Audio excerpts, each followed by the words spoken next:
Hi and welcome to Ask Wardee. I'm Wardee, a wife and mom of three and the lead teacher and founder of TraditionalCookingSchool.com. I'm also the author of The Complete Idiot's Guide to Fermenting Foods. Ask Wardee is the weekly show devoted to your niggling questions about traditional cooking. Maybe it's your sourdough starter, your sauerkraut, superfoods, broth, or anything else to do with traditional cooking.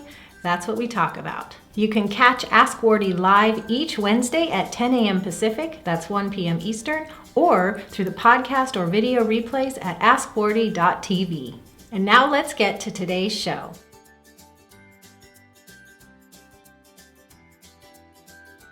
All right, welcome to everyone. This is Ask Wardee episode 40, and I'm so happy you're here. Hello to my live audiences on Periscope and Facebook Live. I'm so glad you could be with me. If you're catching this later, either through the video or the podcast, you can switch versions and or check out the show notes at tradcookschool.com/AW040.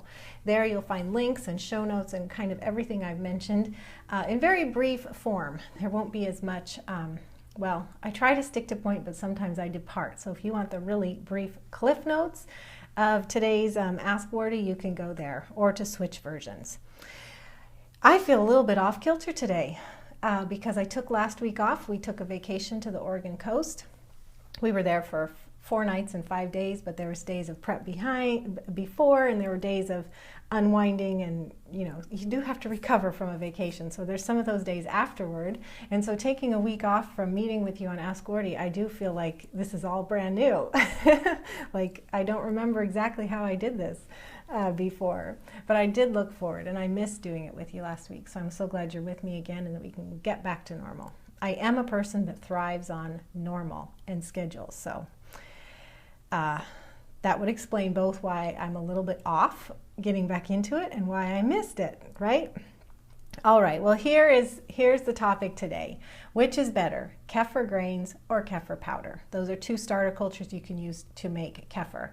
And here's the reason this comes up is because kefir, everybody talks about it. It's so easy, it's so wonderful, it's a great probiotic fermented dairy. Oh, you should try it. People say it's wonderful, it's so good. And then somebody says, I want to try that, and they start looking into it and they realize, oh, I can either do it with a kefir grain as a starter culture, or there's that freeze-dried kefir powder. Which one do I use? So right off the bat, before you even get to make what people say is so easy, you're faced with this decision. And I know those kind of decisions can cause people to lose steam, actually, because you think it's going to be easy, you're going to dive right in, and then this decision stops you in your tracks, and you don't know what to do. And some people, they stop right there, and they say, well, I don't know what to do, and I don't have time to look into it, or I want to do the right thing and I'm not sure what's right, and they don't ever go further. That's unfortunate. Well, if you're in that situation today, or you're just curious, or maybe you've been using one or the other but you're not really sure, we're going to go over kefir grains. We're going to go over kefir freeze-dried powder, so that if you've been in that mode of, what would it be called? I don't know, the word is escaping me, but it's where you can't act because you're not sure what to do. If you're in that indecision state, or if you're not sure if you're on the right track, we're going to go over all that today. Which is better, the kefir grain or the kefir powder for making your kefir? Now, we're going to tackle it from the point of view of health, but it's not a clear-cut answer, because I'll also give you some reasons to consider the other side, which may be convenience, or just fits into your lifestyle. This is a question actually from Jen. She said, hello, my question is regards to kefir. I make my own kefir, and the starter I use is a freeze-dried kefir starter, a powder. Once I had my first batch completed, I make my ongoing kefir out of my previous batch. My question is in regards to using the kefir grains instead of the powder. Is there a health or nutritional benefit over using the grains versus the freeze-dried powder? Thank you in advance for your response. Sincerely, Jen. All right, Jen, well, let's get to the bottom of it. I am going to cover several things. First, just get everybody on the same page. We're going to talk about what dairy kefir is. I'm going to tell you about the 2 kinds of starter cultures, the grains and the powder, and then we're going to get into what's better overall, and then some additional resources for you. So first, what is kefir? Well, kefir is a fermented dairy, and it's a lot like yogurt, except for these differences. So the mother culture in kefir is both beneficial yeast and bacteria, whereas the yogurt culture is typically beneficial bacteria only. So kefir has yeast and bacteria. Yogurt is just bacteria. These are all beneficial, by the way. Don't anybody be scared. The end result when you make kefir is a thinner ferment, thinner culture than yogurt usually. I mean, there are ways to make thicker kefir, but you know, comparing them side by side, your kefir is going to be thinner. It's more sour. It's even considered effervescent or bubbly because as the fermenting organisms are consuming the lactose in the milk, they're giving off more gases than you would find in yogurt, so you actually have this kind of bubbly, naturally carbonated ferment, cultured dairy. So those are the main differences. It's not only the organisms involved, but what the organisms create is a different finished product, but very similar. Now you can make kefir with raw or pasteurized milk, and it's actually easier than yogurt. So, and that's because you're taking your culture, which is, we'll get into it, either the grains or the powder, and you're putting it in your milk, either raw or pasteurized. And instead of where yogurt needs to be like right around 110 to 105 degrees, and it doesn't always work unless you pasteurize your milk first, though I have something to work around that. I'll tell you about that at the end for yogurt. Anyway, with kefir, you're not going to those high of temperatures. There's no pasteurization necessary to make it culture thickly. You just plop your culture into the milk, cover it, and leave it at room temperature. It's a room temperature ferment, and you can ferment anywhere from 24 to 48 hours, but the time does really depend on the season of the year. So in summer, it could be as little as 18 hours. In winter, it could be as much as 3 days. And then, of course, I don't want to get too complicated, but you can even play with those amounts for your desired end result. But anyway, overall, I do believe it's easier than yogurt. And when it's done, just to explain this process a little bit, when it's done, you take if you're using the grains, you put the grains in the milk, you give it its time to ferment at room temperature, and the grains, at least mine usually are floating at the top, you just remove them and put them in a new jar of milk. And then you take the finished jar and you put it in the fridge. If you're using the powdered kefir starter, you take that jar of finished kefir and you move it to the fridge. And you can use some of that to start a new batch, which is what Jen has said in her message that she's doing. And that's how simple kefir is. And I don't want to get any more complicated than that. There are nuances than what I've described. We go over a lot of them inside traditional cooking school, like in the questions on Periscope, someone's saying, do you measure the amount of grains to milk? Yes, there is a preferred ratio of grains to milk. So there's a lot of other things that are not directly answering Jen's question, so I won't go into them now, but there is a link at the show notes, tradcookschool.com/AW040, that will share that grains to milk ratio with you, as well as much more information inside traditional cooking school. Okay, so that's about kefir. That's what is dairy kefir, and how do you make it? How does it relate to yogurt? Now let's talk about the kefir grains starter culture. Okay, kefir grains are one of your choices as a starter culture to make kefir. With many ferments, you need a starter culture. Now, the organisms could, if you're fermenting sauerkraut, you're starting with cabbage, and the organisms are on the cabbage themselves. In the case of cheese and yogurt and kefir, you're adding the starter culture in the form of grain or a powder. So we're going to talk about the grain mother culture right now. I have two kefir grains here. You can see, might not be able to see too well. This is it's soft and it's rubbery and it looks a lot like cauliflower, doesn't it? Kind of like a cauliflower clump. And I actually have two of them here. Okay. You put them in the milk, like I said, and you pull them out, and you can reuse them over and over again. In fact, they could last you for a whole lifetime. They could last you for several lifetimes. If they're really flourishing, they will grow and multiply, and then you can split them off and make more batches of kefir at a time. You can share with your friends or family. Now, what's in the grains, though? As I told you before, it's this colony of beneficial bacteria and yeast, and they're like suspended in this matrix, this rubbery cauliflower clump matrix. This is a really, what's the word? Dense ecosystem of beneficial bacteria and yeast in here. I mean, isn't that cool? It's alive and they're beneficial. And they live in that matrix that's like a rubbery cauliflower. Of course, this is very scientific. Anyway, when they're plopped into milk, or you can even do it in coconut milk. I have a previous Ask Wardee about that. You can search the archives at askwardee.tv. So anyway, when you plop them into your milk, those cultures are going to eat the lactose in the milk, and they're going to produce acids. They're going to respirate, which makes the gases that make it effervescent. And the acids are going to thicken the milk and curdle it. That's how you get thickened milk like yogurt. It's acids that are curdling it, and we call it kefir. And it's sour and it's bubbly and it's full of probiotics and beneficial acids. It has reduced lactose because the organisms ate the lactose. In fact, the longer it ferments, the more the lactose is reduced. So if you're on a gut healing diet, or if you're doing Trim Healthy Mama and you're making these cultured dairy foods in your home, you can let them ferment longer to reduce more lactose and make it work better with your diet. So it's fantastic. Now, overall, a kefir grain could have 30 or more beneficial strains of yeast and bacteria. So it's a true probiotic powerhouse. And as this ferments the milk, they proliferate, and they spread more of themselves throughout your whole kefir that you're making. Now, kefir powder, on the other hand, is a freeze-dried culture. And remember, I told you the grain could have 30 or more strains of beneficial organisms. Well, the kefir powder has about 7 to 9. And this is according to Cultures for Health, which is a place that we recommend for getting your starter cultures, tradcookschool.com/culturesforhealth, all one word.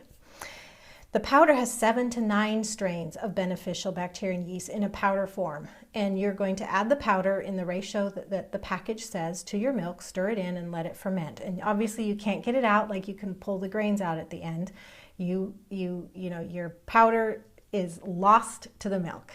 It doesn't mean it's lost forever. I mean, you're going to eat it, obviously. It can be reused and recultured. Like Jen said in her email, you can reserve some of your finished kefir and use it to start a new batch. Now, the only thing is that usually after a few batches, the culture will be weakened sufficiently that the kefir doesn't really turn out. So you can't use your freeze-dried starter culture in a batch of kefir and then use that kefir to reculture batches forever. You're going to get a couple batches, and then you're going to have to go dip into your package of freeze-dried powder again, or you have to purchase more freeze-dried powder again, because it doesn't work forever to use batches of kefir to reculture.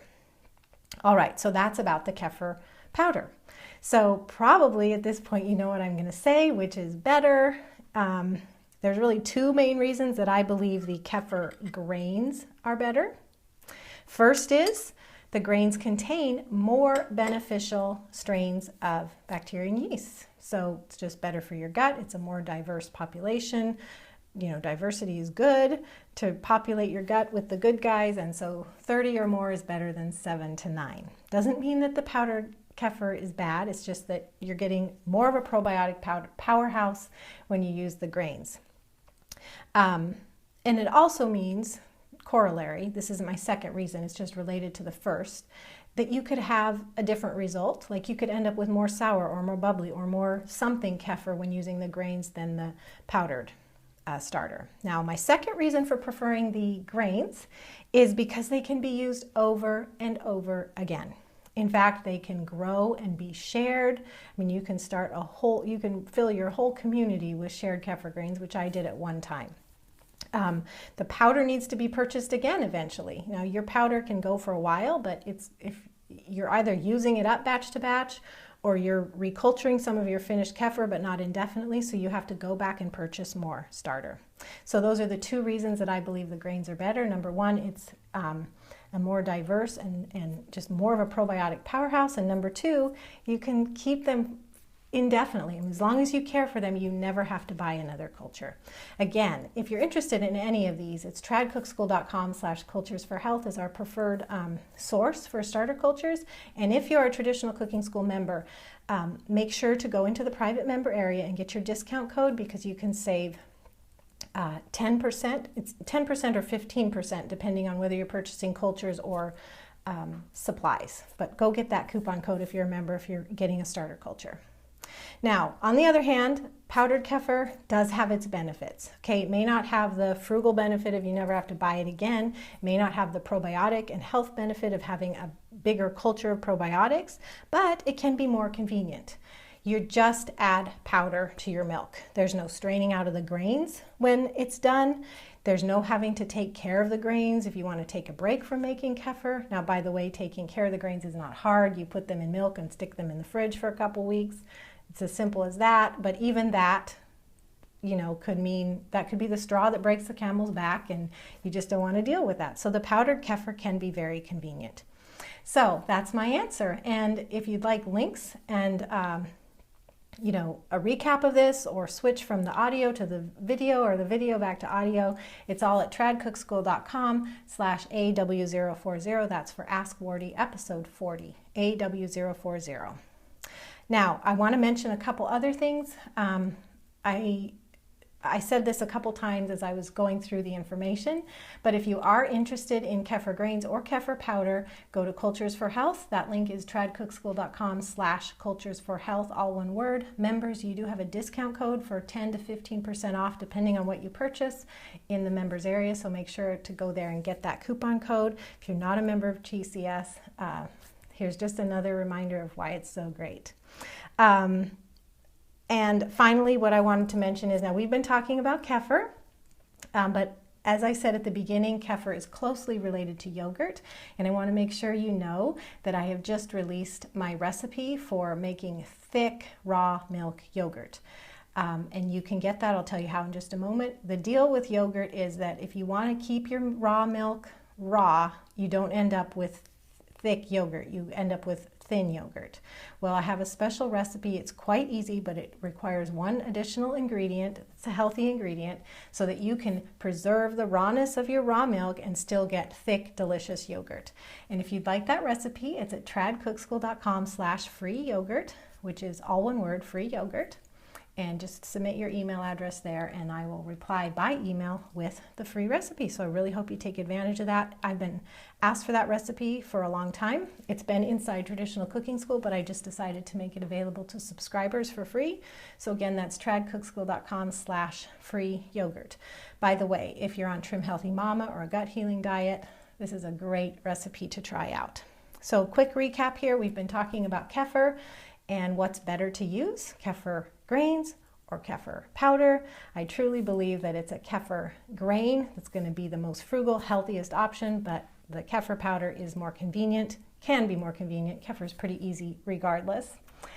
Check out Cultures for Health at tradcookschool.com/culturesforhealth if you need to purchase your starter cultures. And of course, grab my free yogurt recipe at tradcookschool.com/free yogurt. Thank you for the hearts and the comments that have been coming in. Quick question that I could answer before we wrap up is from Michelle on Facebook. She's saying, do you need to heat the milk if you're using raw milk, or is it okay to just put the grains in your milk? That's one of the reasons kefir is so easy, because whether it's raw milk or pasteurized milk, you just plop the grains in, it doesn't matter. And then you leave it at room temperature with a cover. Some people do airtight, some people do a cloth with a rubber band. I do a cloth, cloth napkin with a rubber band at room temperature. So it's very, very easy. Again, at the show notes, tradcookschool.com/AW040, you will find a link to how, this was years ago when I first started making kefir. So it's my very simple description of how easy it is to make dairy kefir. Thank you so much for being with me, everyone. And I just thank you so much for welcoming me back from my vacation. We did have a great one. I did miss you all, though, as I said at the top of the show. For future episodes of Ask Wardee, I'm always looking for questions, so you can submit them by going to Twitter and using the hashtag AskWardee, and at my handle, which is at @TradCookSchool, or you can send an email to Wardee, WARDEE, @askwardee.tv. Thanks. God bless you all. Bye-bye.